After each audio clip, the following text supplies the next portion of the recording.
করেছেন সেই দিন থেকে আপনি জন্মগত মানুষ, ঠিক না? গুণগত মানুষ কারা? ও ভাই আপনি একটু চিন্তা করেন, চতুষ্পদ জন্তু, ছাগল, গরু, মহিষ, যে কোনো প্রাণী হতে পারে। ও ভাই আল্লাহ রাব্বুল আলামিন সবাইকে দুইটা করে চক্ষু দিয়েছেন, দেন নাই? আলাম নাজআল লাহু আইনাইন ওয়া লিসানান ওয়া শাফাতাইন।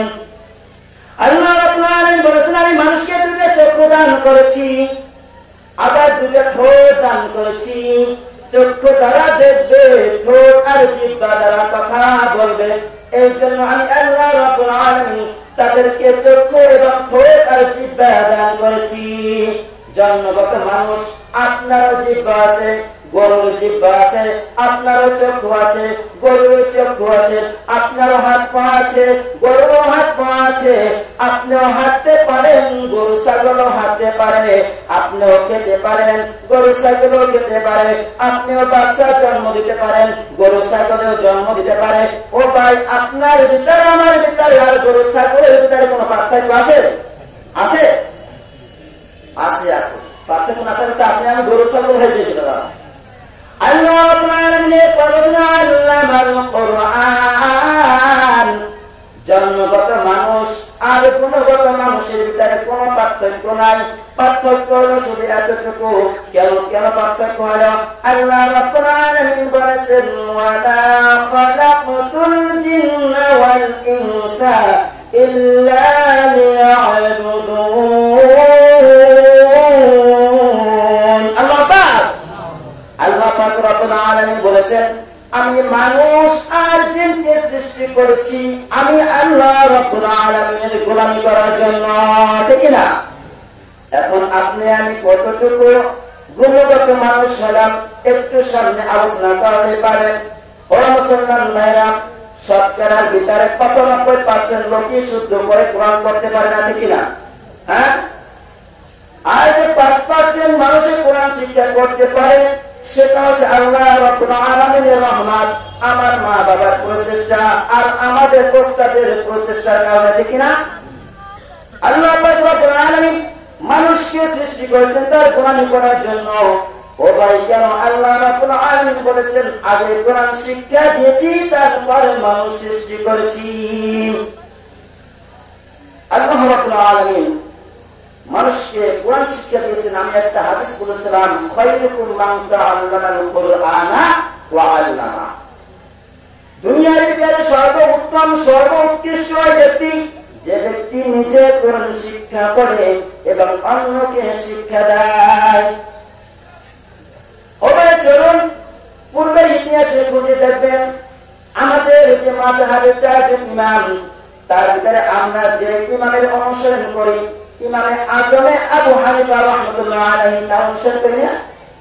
ইমাম আবু হানিফা রাহমাতুল্লাহ আলাইহি একটা ছাত্রকে গড়ে তুলবেন, গুণগত মানুষ বানাবেন।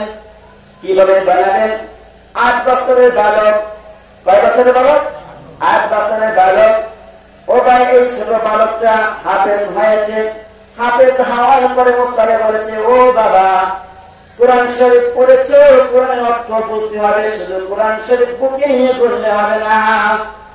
হ্যাঁ, শুধু বুকে নিয়ে পড়লে হবে, অর্থ বুঝতে হবে না। আল্লাহ রাব্বুল আলামিন যার দিকে দৃষ্টি নেক নজর দেবেন সেই ব্যক্তি কামিয়াব হবে। ইমামে আবু হানিফা রাহমাতুল্লাহ আলাইহি তার ছাত্রকে বলছে ও বাবা আজকে হাফেজ হয় না, তোমার মাথায় পাগড়ি পরানো হলো, তোমাকে মাদ্রাসার পক্ষ থেকে একটা কোরআন শরীফ হাদিয়া দেওয়া হলো। ইমাম আবু হানিফা রাহমাতুল্লাহ আলাইহি তার ছাত্রকে বলতেছে বাবা আগামীকালকে থেকে তুমি তাফসীর পড়বা, আগামীকালকে থেকে তাফসীর ক্লাস শুরু হবে, তুমি আসবা। সকালবেলা ছাত্র ব্যাগে করে তাফসীর নিয়ে রওনা করছে। মরুভূমির পর মরুভূমিতে যে বালুর উপর রোদ পড়লে বালুটা গরম হয়ে যায়, খালি পায়ে আসা সম্ভব না। সম্ভব? ছোট বালক তাফসীরের ক্লাস করার জন্য বাড়ি থেকে বের হয়ে গেল। ইতিমধ্যে কিছুদূর যাওয়ার পরে পায়ের জুতার বেল ছিঁড়ে গেল, মানে স্যান্ডেল ছিঁড়ে গেল। এখন ছোট বাচ্চা বলতেছে, আল্লাহ আজকে প্রত্যেকদিন তাফসীর ক্লাস হবে, পড়তে যাব, জুতা ছিঁড়ে গেছে, কিভাবে মরুভূমি থেকে যাব? হাঁটতে হাঁটতে একজন লোকের সাথে দেখা হয়েছে, দেখতেছে বালকের মন খারাপ, কালো। বলতেছে, বাবা তোমার মন খারাপ কেন? বলতেছে, আমি ক্লাসে যাব, তাফসীর করতে যাব, আমার জুতা ছিঁড়ে গেছে, প্রত্যেক বালকটা থেকে হেঁটে যাওয়া তো আমার সম্ভব না। বলতেছে, বাবা ওই যে সামনে একটা বাজার আছে, ওখানে যাও, মুসি আছে, মুসির কাছে যাই কি করো, জুতা সেলাই করো। হাঁটতে হাঁটতে যাইয়া মুসিদকে বলছে, আসসালামু আলাইকুম। মুসি আশ্চর্য হয়ে গেল, এত বছর এখানে বাজারে বসা জুতা সেলাই করে কেউ সালাম দেয় না, কে আমাকে সালাম দিল? তাকায় দেখতেছে ছোট একটা বালক তাকে সালাম দিয়েছে। বলছে, চাচা মেহেরবানি করে আমার জুতাটা সেলাই করে দেন। মুসি বলতেছে, জুতা সেলাই করবো, এটাই তো আমার কাজ, তাহলে মেহেরবানি কি দরকার আছে? চাচা দয়া করে আমার জুতাটা সেলাই করে দেন। কিন্তু দয়া আর মেহেরবানি বলতে বোঝাচ্ছে বালকের কাছে কোনো টাকা নাই। মুসি বালকই ভোর দিয়ে 2-3টা সেলাই করে দিয়ে বলছে, বাবা নাও। মুসি ওই জুতা নিয়ে হাত বাড়াইছে, আর ছোট বাচ্চাও হাত বাড়াইছে জুতা নেওয়ার জন্য। মুসি বলতেছে, বাবা জুতা নাও, চারা না দাও। ছোট বালক বলতেছে, চাচা আমার কাছে তো কোনো টাকা নাই, আমি পয়সা নাই, দিব কিভাবে? অত কিছু বুঝি না, চারা না দাও, জুতা নাও। জুতা দেয় নাই। বালক বলতেছে, ও চাচা আপনাকে উম্মুল কোরআন সূরাতুল ফাতিহা আপনাকে শোনাবো।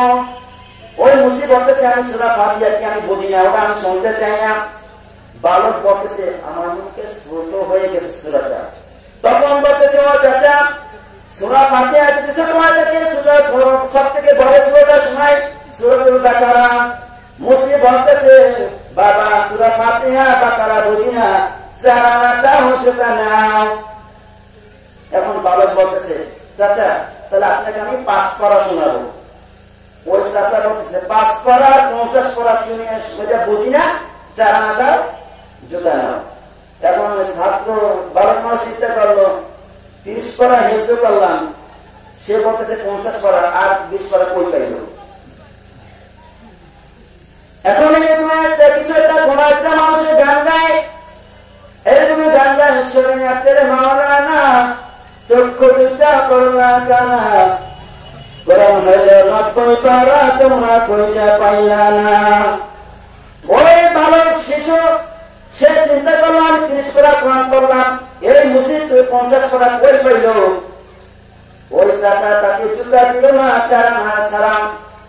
ওই বালক সন্ধ্যা বেলায় হুজুরের কাছে গেল, হুজুর আপনি পাইবি নিয়ে যান আর কোরআন শরীফ নিয়ে যান, ফেরত দিতে আসছি। হুজুর বলতেছে, বাবা কারণ কি? আজকে তাফসীর ক্লাস শুরু হবে আর তুমি এই মুহূর্তে আসছো আমার এইগুলো ফেরত দিতে। বলতেছে, হুজুর আমি মুসির কাছে গিয়েছিলাম জুতা সেলাই করার জন্য, আমার জুতা সেলাই করে দিয়েছে, কিন্তু চারা না দিলে জুতা দিবে না। আমি তাকে সূরা ফাতিহা শোনাতে চাইলাম, সে রাজি হইল না। আমি সূরা বাকারা শোনাতে চাইলাম, সে রাজি হইল না। আমি 5 পারা শোনাতে চাইলাম, রাজি হইল না। পুরো 30 পারা শোনাতে চাইছি, তাও রাজি হইল না। যেই কোরআন দুনিয়া চালাতে পারে না, সেই কোরআন তাফসীর করে আমার কোনো লাভ নাই। হুজুর বলতেছে, বাবা তোমার চালানোর জন্য তুমি তোমার জীবনটা নষ্ট করে দেবা। মুসির কাছে যারা যাবে, মুসিমাতরা জ্ঞান তারা অর্জন করবে। হুজুর বলতেছে, বাবা একটু দাঁড়াও, তুমি এখানে বসো, আমি তোমার জন্য কোন ব্যবস্থা করতে পারি কিনা দেখি। হুজুর তাহাজ্জুদের জন্য দাঁড়ায় গেল। দাঁড়ানোর পরে বলতেছে, রব্বুল আলামিন তোমার এক ছোট বান্দা কোরআন হিফজ করেছে, আজকে তাফসীর করতে আসছে, কিন্তু মুসির কাছে যাই আসে চালানোর যে মূল্য সেটার দিকে তাকাইছে, কোরআনে কি মূল্য আছে সেটা কি তাকায় না। আল্লাহ মেহেরবানি করে এই বালককে তোমার তাফসীর, তোমার কোরআনে তাফসীর করতে পারে সেই তৌফিক দিয়া দাও। আল্লাহ রাব্বুল আলামিন তাকে যে হেদায়েত দিবেন, হুজুর একটা পাথর দিছে, বাবা এই পাথরটা নিয়ে মুসির কাছে যাবা, শুধু এতটুকু জিজ্ঞেস করবে যে দাম কত, বিক্রি করতে পারবে না। মুসির কাছে যাই বলছে, চাচা এই পাথরটা দাম কত? মুসিবত আছে, পাথরের দাম টাম কি ওটা বুঝি না, 4 আনা হচ্ছে তা নিয়ে যাও। মুসির কাছে যখন বলতেছে চাচা পাথরটাকে দেখেন, মুসি কি করলো, পাথরটা নিক্ষেপ করে ফালাই দিল। এরপরে ওই বালক পাথরটা নিয়ে আর একটা দোকানে যাওয়ার পরে বলতেছে, ও চাচা এই পাথরটা দাম কত? দোকানদার দেখে বলতেছে, বাবা বুঝছি তুমি অভাবী মানুষ, তোমার পাথর বিক্রি করতে হবে না, এই 2 টাকা নাও, তুমি চলে যাও। বালক বলতেছে, চাচা আপনি পাথরটার দামটা কি সেইটা বলুন। এখন কর্মচারী বলতেছে যে আমাদের যে একটা পাথর হারাই গেছে, দেখেন সেইটা ওজন মতন হয় কিনা। এখন দেখেছে তাদের যে পাথরটা হারাইছে ওই পাথরটা ওজন মতো এই পাথরটা হয়। তা বলতেছে, বাবা আপনার পাথরটার দাম 5 টাকা। 5 টাকা যখন দিতে গেছে, বালক বলতেছে পাথরের দাম যাচাই করার অনুমতি আছে, পাথর বিক্রি করার অনুমতি নাই। ওই বালক পাথরটা নিয়ে স্বর্ণকারের দোকানে যখন গেল, স্বর্ণকার পাথরটা দেখে অবাক হয়ে গেল, এই ছোট বালকের কাছে এত মূল্যবান পাথর কিভাবে আসলো। স্বর্ণকারের কাছে জিজ্ঞেস করে, এই পাথরটার দাম কত? স্বর্ণকার বলতেছে যে এত সুন্দর মূল্যবান পাথর তুমি কই পেয়েছা? এটার দাম হয় 50,000 টাকা। বালক বলতেছে, কি বলেন? আর স্বর্ণকার বলতেছে, কমেছে, তাহলে 1 লাখ টাকা দেবো। তখনকার কথা। বালক বলতেছে, ও ভাই